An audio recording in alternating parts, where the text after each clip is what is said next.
Thank you. So, sorry, it's me again. Thanks. Okay, QGIS. I mentioned before that it's important to put a lot of effort and passion into projects, and QGIS is one of those examples. Like in 2002, Gary Sherman decided that it needed viewer for his PostGIS data, and that's the first commit message that he did. He said, well, here's QGIS, it can display spatial data, and there is no editing, there is no whatever, it's just display. And that's what QGIS was back in 2002. And I'm going to fast forward to 2022, because last year I gave a talk in Firenze about what happened between 2002 and 2022. So if you want to get that information, you can go and look for the talk. What I want to talk to you about today is really more about what happened since, like 2-3 things that happened between Firenze and now, but then mainly what we are looking at for the future. It's not going to be about features. So if you're looking for features, I think Kurt has a feature-related presentation when? Tomorrow. So don't miss that one, because that's a lot that happened in there. I'm going to talk to you more about the project as itself and what we are trying to achieve. I said we were in Firenze. Was the first time we met again after COVID. It was 20th birthday of QGIS, so we were really all happy. That was, to me, a really nice moment to be back in the community, to see people again.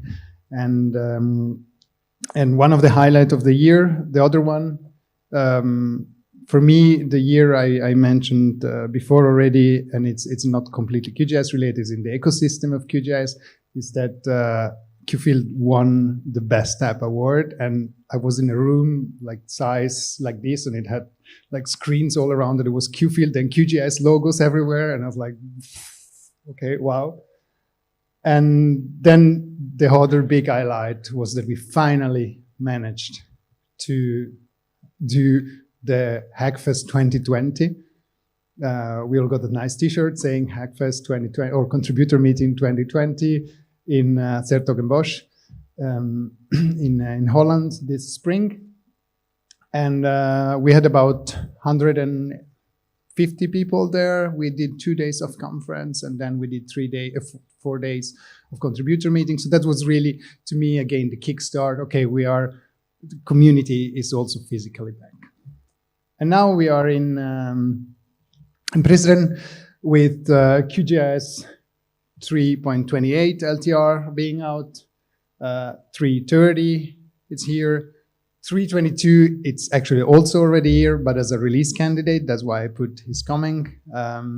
It's really something that it's very close. So we got these amazing versions with heaps of things there, but that is not what I'm going to talk to you about. What I'm going to talk to you about today is about how much of an impact QGIS is doing and what we want to do to make it last longer. We've added very little data analytics on what people or what kind of QGIS instances are there. Basically, when you open up QGIS and it loads the feed, the news information, QGIS is telling the server which operative system you're using, which version of QGIS you're using, and obviously via the IP where you're located somehow, country-wise. We do a bit of statistics on this, and what turns out is that we are doing over 500,000 openings per day. And that's people that are opening QGIS and seeing the newsfeed. Means people that are behind the firewall, not counting. People without internet, not counting. People like Kurt that keep on his QGIS open for months, probably because it's always open, not counting. So I don't know, I have no guesstimate on how much more actually we are doing, but even only those people that are opening actively QGIS every day or once a day, we're doing 600,000 people per day, or 600,000 opening per day. So it's pretty big number. And this is to put things in relation to how efficient we are actually managing the project. QGIS has a budget of about 220,000 euros per year. And that includes all the infrastructure that we are running, every server, everything, website, downloads. We are 40 terabytes per month of just pure downloads of the installer. We're doing really big numbers, big things, and we are managing it with nothing, with a very small budget. And the other thing that we recognized is that QGIS is a highly professional software and shows the classical professional usage pattern, which is nobody works on weekends and everybody works during the week. This is across the year. We are seeing this. It's always like that. It's clear. We go from 150,000 openings up to 650,000. So it really varies a lot, and that's where you see that people are usually using QGIS during their Monday to Friday. So you can assume that they are probably using it at work. We still have a baseline of very committed people that maybe are doing also private projects or maybe work on the weekend, whatever. But it's a very clear pattern that it is not just used by people that in the weekend are doing their mushroom findings maps. So it's really something that has been used a lot. And that is why we, in the PSC, decided at the beginning of the year that we need to do something. We need to increase our budget so that we can serve our users better and we can be here for the next 20 years. Because as I said before, for a company that relies on QGIS, it's much cheaper to help QGIS now than have to migrate to another kind of tooling later on.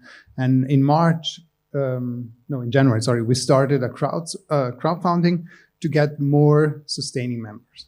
So QGIS.org has this concept of sustaining memberships, where every year you donate to the project and it supports all bug fixing programs that we do, the grant program where we do, the infrastructure that we do, all the web stuff that we are building. So it's really a lot that we do with that. And we managed these, thanks to this crowdsourcing, to go from about 130,000 per year that we had coming from sustaining membership. We managed to add actually 70,000 more. So pretty happy about that, but still there is room for improvement. And what we did this year already with the little more budget that we managed is that we identified 2 places where QGIS is a bit lagging and where we needed full-time work power. And that's the first time ever that QGIS allocates resources to 2 persons to work full-time, one side on documentation and on the other side on the web development, kind of all the plugin infrastructure, all the website and so on. So this is really kind of the long-term goal, is to also have a bit more of this possibility where we can say, well, we have a PRQ maintainer that has an allocated time. So really going into that direction where we know that people also have the time to really invest it and to know that it's full time. They are there and they have the responsibility for it. Obviously, to get more sustaining members, we can, on one side, obviously go and do crowdfunding, try to involve the community more, and that is good. But what we also, that's kind of a personal mission for this and next year to me, is, and later we like to engage with larger bodies. We know that very big companies are using QGIS a lot. And we know that our budget could be doubled by them in nothing, basically. But we don't have yet, I think, the kind of appearance to be able to go to a decision maker of a big company. So what we're trying to do is to sharpen our language. So we're trying to really go in a direction where we say, look, hey, this is QGIS, that's the best GIS out there. You need to get that and you need to support us. And to go in this direction, we started working on different things. On one side, we started working back in Firenze, actually. We did the first workshop on vision and mission for QGIS, what we stand for, what we want to stand for. And this is the continuation of it that we did in Den Bosch. You see here the kind of subjects that came out of the first workshop, and here kind of the result of the second workshop, where we have the three subjects that we want to bring into our mission, our vision, and it is clearly best GIS is in there. For the people, by the people, so the whole community aspect is very important, very rooted. But then the main point, and that is what QGIS wants to stand for, is empowering.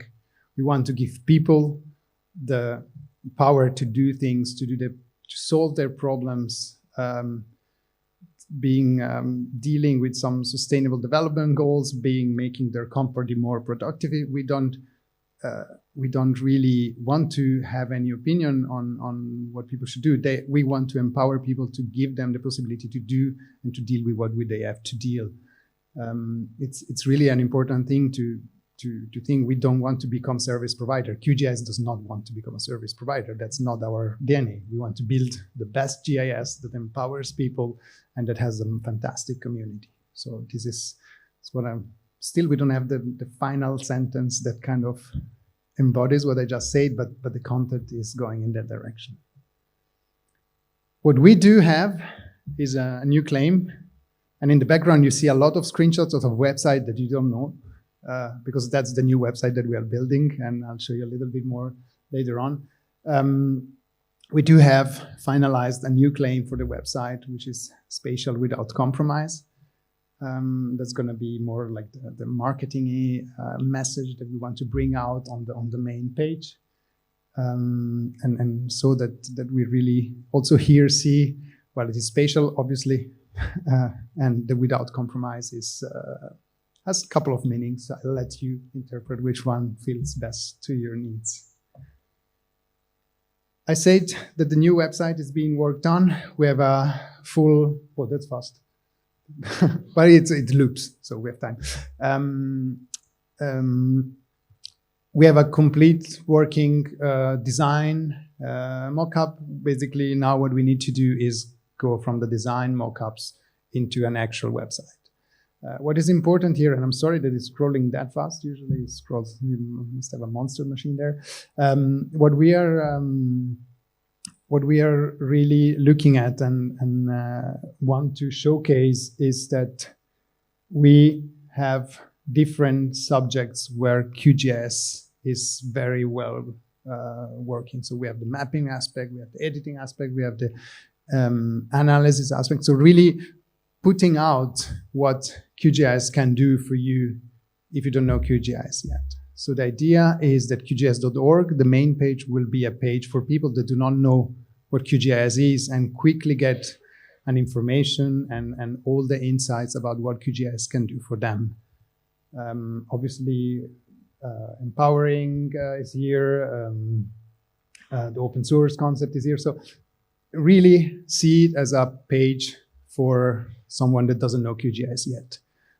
Everything that we have on QGIS.org now, the documentation, all the community stuff, that's going to stay, just going to be one step behind so that we can simplify things and we can really give this polished image of QGIS to people that do not know yet what it is.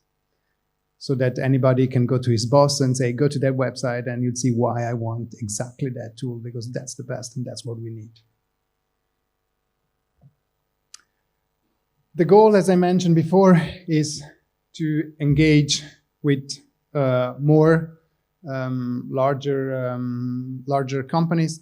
We had, thanks to the crowdfunding, we got our first ever platinum sponsor felt. So really happy about that already. Obviously, we want to grow that. You saw on the website before that up at the top there is trusted by. So this kind of the idea to have really big companies also use, or actually acknowledging that they are using them, because we know, and I'm gonna show just 2 examples without making names, but if people know numbers, then they might understand. So very large search engine company has released a video on how they place their fiber across the Atlantic. And if you look keenly on the video, at a certain point, you just have a blatantly clear image of QGIS being used for knowing where the transatlantic fiber cable are placed, and that's obviously something that makes us proud, obviously, as a project, because it means that, hey, that's pretty freaking big deal. They're carrying a 30 terabit per second with that cable. So it's YouTube. So what they say in the video is that the YouTube video that you are looking can be streamed 4 million times parallel through that cable in full HD. So just to put in, and that's placed with QGIS. So I think that's a pretty big argument. And then another company that is here also as a sponsor, they're even giving tutorials on how to do data for good with QGIS. So we really know that, and I leave you the numbers for the geeks to try to understand what the numbers are. But it's really, we know that big companies are using those our tools. So we really need to engage with them more and more. On the other hand, obviously, we still need community.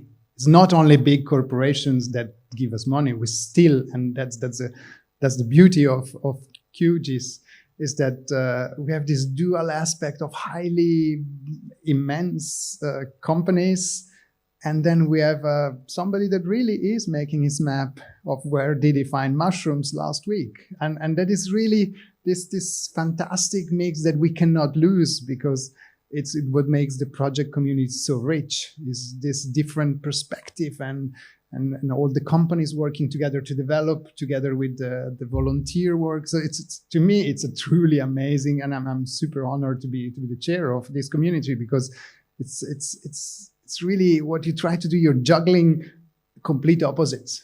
You're juggling somebody working at night after his work with somebody that is just doing it as part of a corporation. And this we cannot miss, just because we are looking at larger entities. And that is why getting involved as a small grain of sand or as a small seed is very important. And here you have immense possibility. You can help document, you can help translate. There's so much work happening there. We have 234,000 strings that are translated in something like 27 languages. So just coding is one part, but these things, documenting, translating, answering questions to people, that's all work that QGIS itself as an organization cannot do. It needs people to help out, and that is really where everybody can help a lot. Commenting on enhancement proposals. So when you are when we do bigger change, we always go through this process, and that's maybe something also for if you hire a company to do something in QGIS, something bigger, make sure that they go through. They should tell you that they are going through this process, because that's the process for making larger change in QGIS. Report issues, even better, solve them. What we said in Den Bosch is that we don't want to report issues, we want to get pull requests. That's optimistic, but you need to aim far to get somewhere. So reporting issues, important thing, if you report issues, use the search button before reporting a new issue, because that's a really important thing. Get commercial support. There are plenty of companies that do offer some commercial support. The good thing there is that they usually bring back a lot of things to QGIS itself. Get training.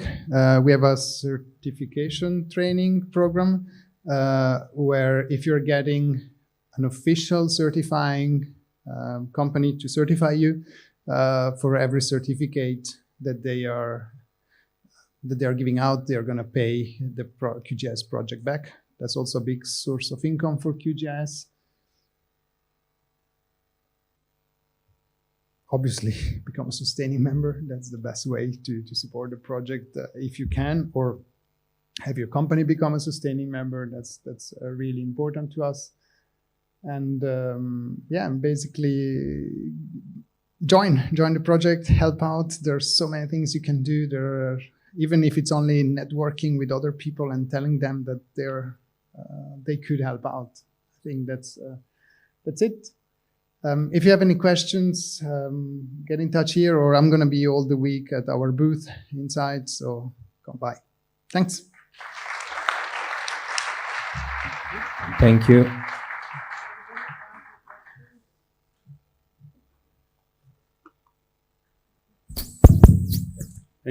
Any questions?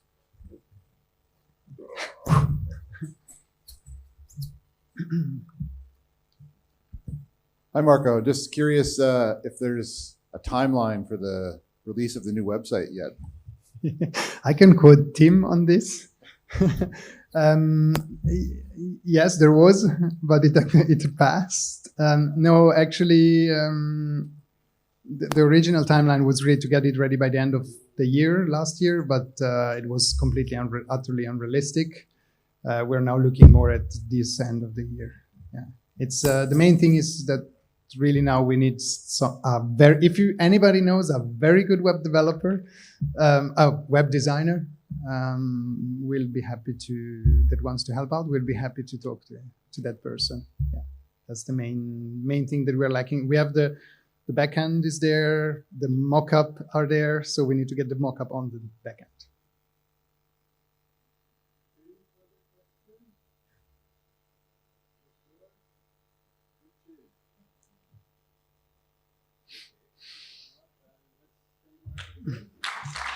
Thank you.